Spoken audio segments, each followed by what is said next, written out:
Bonjour les Gémeaux, alors j'espère que vous vous portez bien. Je vais vous proposer aujourd'hui une petite feuille de route concernant l'année 2022. Alors une feuille de route qui est valable à la fois pour les personnes qui ont le soleil en Gémeaux, mais aussi les personnes qui ont l'ascendant en Gémeaux. Sachant que ce sont des directions un peu générales, même si je vais aborder certaines thématiques précises. Bien évidemment, rien ne vaut, si vous le pouvez ou si vous savez, faire en fait un comparatif avec votre carte du ciel natal et voir de quelle manière les prévisions dites générales s'imbriquent avec votre, on va dire, votre vécu et votre présent et également les projets que vous avez en cours de route.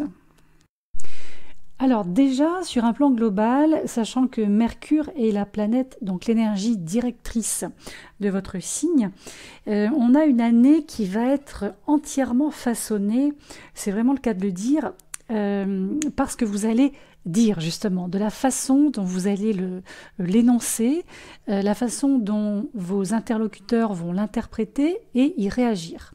Alors certes, il y aura des petites mésaventures, des erreurs de communication, voilà, un petit peu inévitables, mais vous avez quand même cette capacité à vous adapter, à vous ajuster ou vous réajuster, et un petit peu comme si vous étiez toujours prêt à ou prêt de faire quelque chose.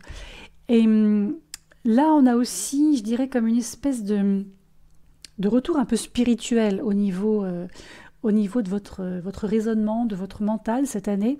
Et cette combinaison entre mental et spiritualité, c'est un petit peu ce qui va vous aider à vous épanouir dans toutes les formes de situations liées, je dirais, à l'interaction avec les autres cette année à venir.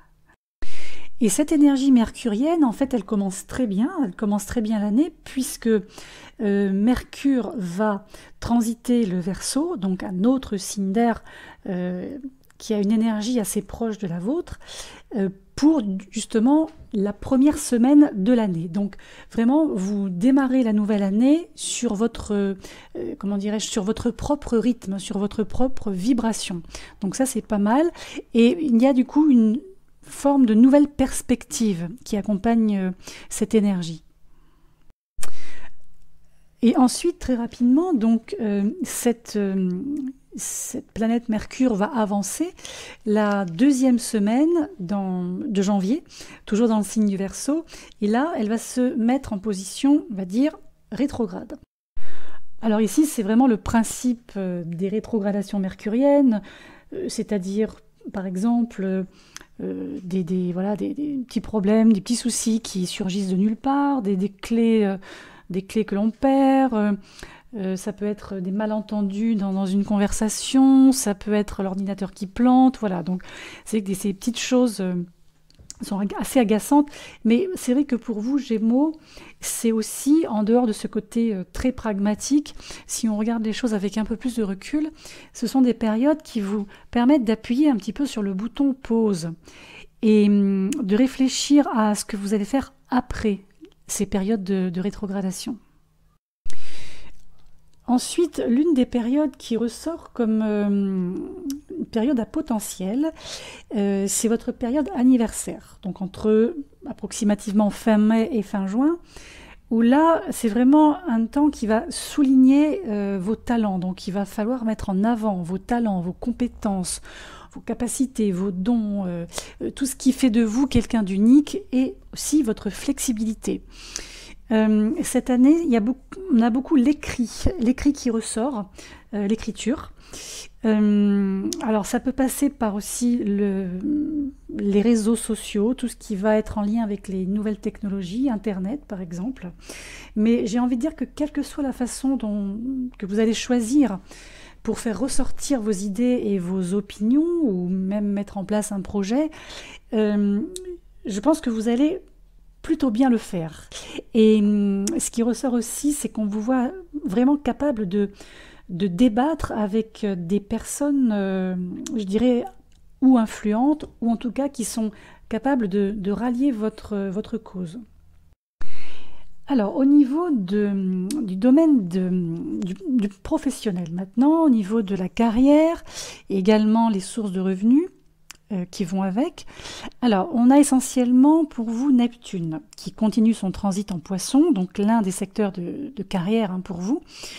Neptune est en Poisson depuis un certain temps maintenant, et c'est vrai que il n'est pas impossible que vous vous sentiez un petit peu incertain quant à vos objectifs et à la direction que vous prenez ou que vous avez envie de prendre ou qu'il faut prendre peut-être. Et là, cette influence neptunienne, elle se présente comme s'il fallait impérativement vous connecter davantage ou carrément vous reconnecter à votre intuition, qui peut peut-être vous guider. Alors, il y a comme un coup de pouce aussi avec Jupiter dans ce poisson-là, donc même secteur de carrière, en début d'année, en tout début d'année jusqu'à la mi-mai, et ensuite entre novembre et la majeure partie du mois de décembre. Donc là, Jupiter, c'est quoi? C'est des opportunités qui peuvent venir de l'extérieur, mais aussi ce sont des périodes qui vous permettront peut-être de vous concentrer sur la création de nouvelles opportunités pour vous-même. Et d'ailleurs, Mars va venir renforcer ce terrain d'énergie, de motivation dans ce secteur entre mi-avril et la fin mai. Et là, justement, on a un renforcement des initiatives en lien avec vos objectifs et également sur le fait de faire progresser quelque chose, un progrès, une idée, un projet, pardon, pas un progrès, une idée, quelque chose à mettre en place, quelque chose à mettre en route, exactement. Alors, le fait que Jupiter oscillera entre le signe du Poisson et le signe du Bélier, cette année, on va avoir une espèce de balancier comme ça dans le courant de l'année. Je dirais que c'est comme si vos humeurs professionnelles, c'est comme si elles devaient s'ajuster en conséquence tout au long de l'année. Moi, je pense aussi que vraiment votre intuition doit être un bon guide. Ça, c'est important, surtout durant les périodes où Jupiter transitera le signe du Poisson. Intuition que on a l'impression que vous avez un peu lâché quand elle passera, cette Jupiter en Bélier. Donc, il y a vraiment une espèce un peu comme un volant à tenir et il faut pas le lâcher, ce volant. On est aussi sur une notion de modération, de prudence, où on voit que il faut vraiment faire des choses sur le long terme. En tout cas, il faut vraiment que vous vous projetiez dans une, je dirais, en tout cas, pas uniquement sur l'année 22, mais il faut vous projeter sur 2-3 ans, si c'est possible. Alors, ce qui ressort également, c'est que les opportunités professionnelles et tout ce qui s'y rattache, dans l'idéal, il faut aller rechercher celles qui peuvent être rentables sur un plan financier rapidement. Pourquoi ? Parce que ça va vous permettre en fait de prendre des décisions financières peut-être plus personnelles, avec une gestion de budget personnel, une situation financière personnelle, des placements peut-être. Il y a quelque chose à affiner sur ce plan-là ou bien quelque chose à mettre en place.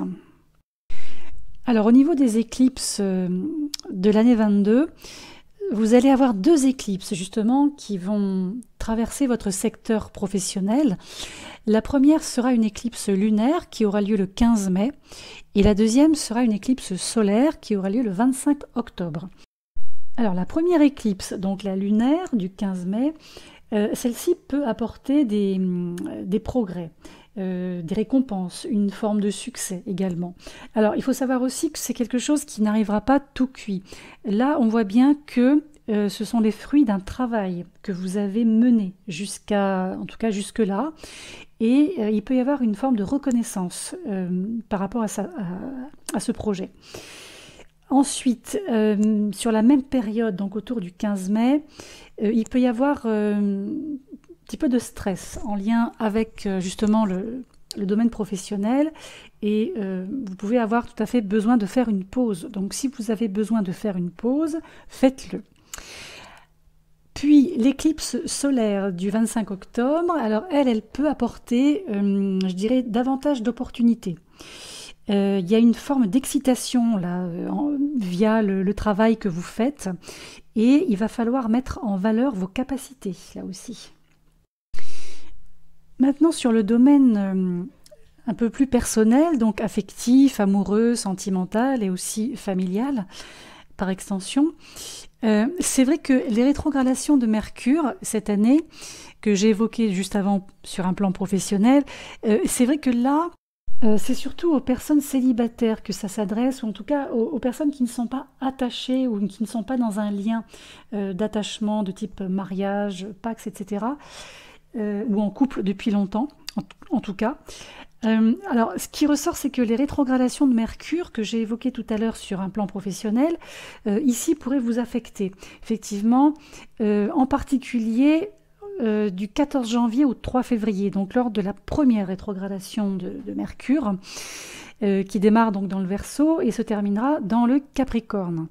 Alors effectivement, tout ce qui va être un petit peu grand projet de rencontre sur cette très courte période, hein, voilà, je vous rassure, c'est pas non plus énorme en termes de timing, mais si vous avez des grands projets de rencontre, voilà, je remets ma vie en ordre à ce moment-là sur le plan affectif, il vaut mieux attendre un petit peu, parce qu'il peut y avoir justement des difficultés de communication, des problèmes de communication, surtout avec les personnes que vous allez essayer d'impressionner. Donc ici, il vaut mieux prendre du recul et écouter davantage que vous ne parliez, vous voyez. On n'est pas sur une zone de changement. Et le fait de prendre du recul et d'écouter, et de laisser parler en face, c'est un petit peu la clé, là, je dirais, pour passer à travers ce transit avec un minimum de dommages collatéraux sur votre vie amoureuse. Alors ensuite, on a une deuxième période qui est un petit peu bancale aussi. Alors, c'est lors de la nouvelle lune dans le signe des Gémeaux, à la fin du mois de mai, très exactement, qui en fait aussi un moment un petit peu tangent, là, surtout si vous devez prendre des décisions aussi importantes, et surtout et avant tout si vous avez du mal à choisir entre deux personnes qui pourraient être partenaires potentiels à long terme. Alors, ce qui ressort également, c'est que si toutefois, dans ce courant d'année 22, vous ne vous sentez pas forcément proche des autres. Il y avait une sorte pas d'éloignement, mais de proximité un petit peu vague, et que c'est pas forcément quelque chose que vous souhaitez en plus, hein.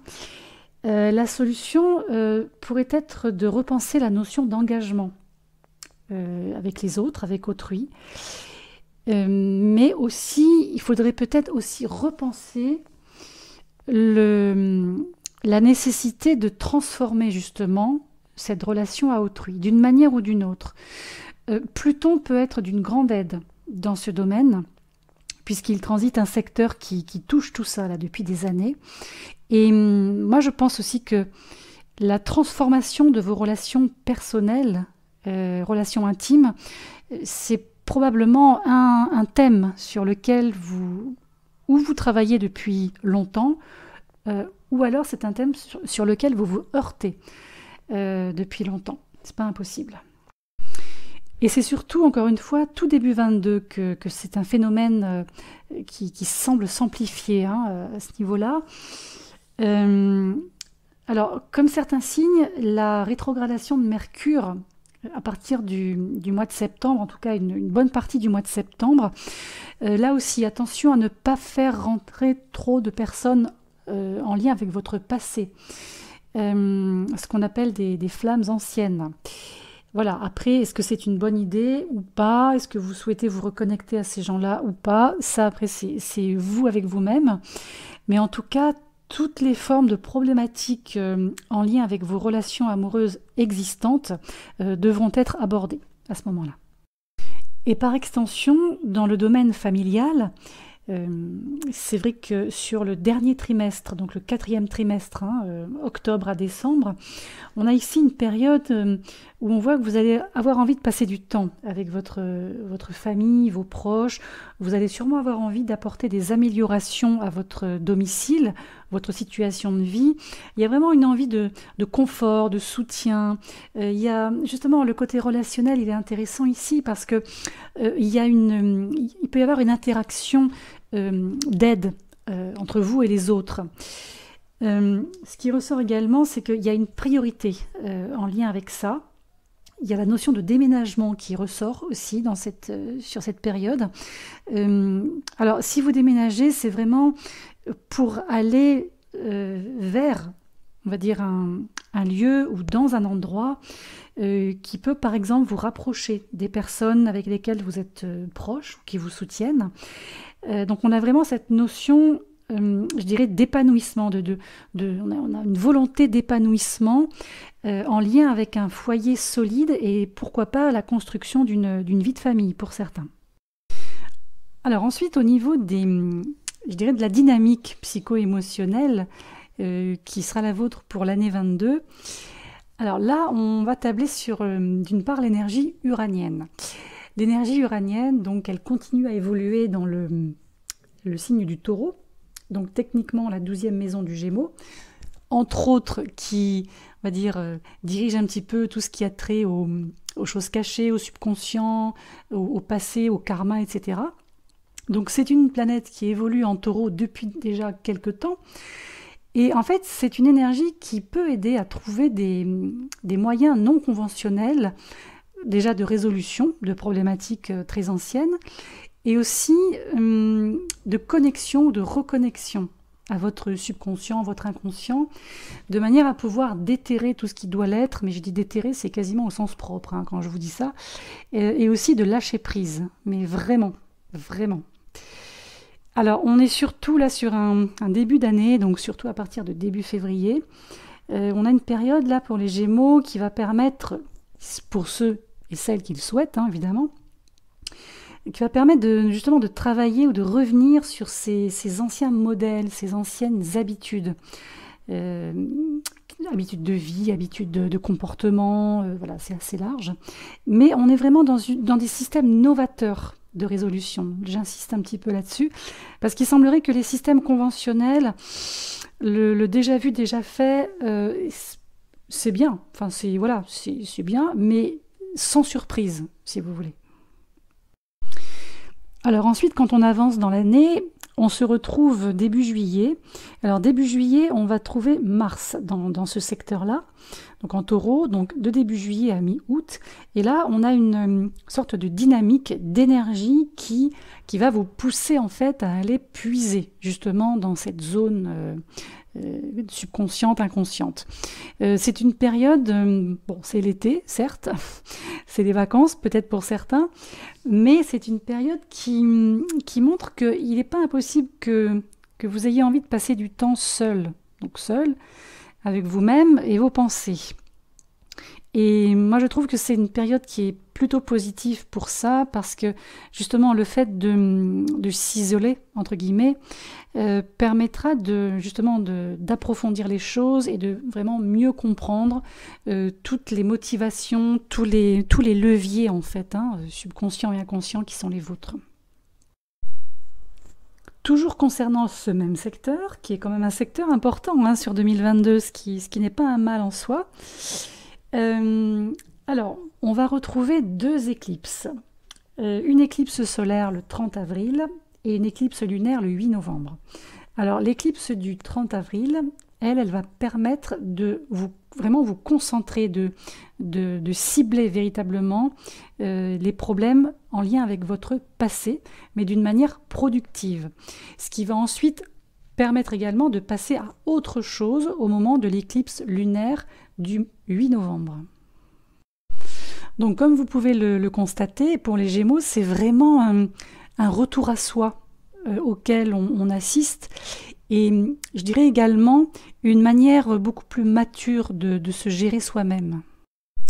Alors, pour terminer, je vais juste aborder le transit de Mars sur 2022 qui va passer un bon moment dans votre signe. Alors, l'entrée de Mars en Gémeaux va se faire exactement le 20 août.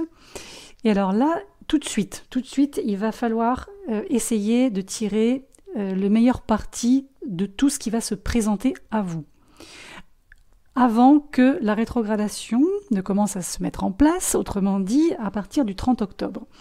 Donc, vous allez avoir une rétrogradation martienne sur le mois de novembre et le mois de décembre. Alors là, il peut y avoir frustration, impatience, vous pouvez vous retrouver en lutte avec des gens, être très agacé, irrité par peut-être aussi les actions que les autres vont faire, les choses que les gens vont faire. Mais en fait, ce qui ressort, c'est que en fait, je pense que vous allez devoir vous attaquer à quelque chose qui se situe en dessous de tout ça. Quelque chose qui, en fait, représentera la cause réelle de cette irritation. Il y a quelque chose qui est en dessous et ce qui va se passer de manière externe, ce qui va être vécu, vu, entendu, ressenti, ça ressort comme quelque chose de superficiel, un petit peu comme un stimulus, voyez, qui va demander en fait de soulever le tapis et d'aller voir ce qu'il y a véritablement en dessous. Parce que ce qui sera à résoudre, ce ne sera pas quelque chose d'apparent en réalité. Voilà, donc pour terminer, je vous souhaite une bonne année, une excellente année qui a l'air elle aussi remplie de défis, comme un petit peu pour tous les signes hein, sur 2022. Donc surtout, hein, il y a cette notion chez vous et pour vous de nourriture, c'est que ce soit au sens propre, au sens figuré, donc se nourrir bien, se nourrir mieux, se nourrir davantage aussi, être avec des personnes, en tout cas vous entourer de personnes avec lesquelles il y a vraiment une résonance énergétique un petit peu similaire, sinon complémentaire, ça c'est important. Il y a cette notion de confort aussi, l'envie, la nécessité et peut-être de confort. Et surtout, pensez bien à vous concentrer sur la reprise de confiance en vous et l'assurance. Hein. Comme je parlais de retour à soi juste avant, il y a vraiment cette idée de retour à soi et de reprendre en fait le dessus presque sur soi-même, hein, j'ai envie de dire. Voilà. Donc, écoutez, je vous dis à très vite l'année prochaine. On affinera tout ça au fur et à mesure en fonction des transits.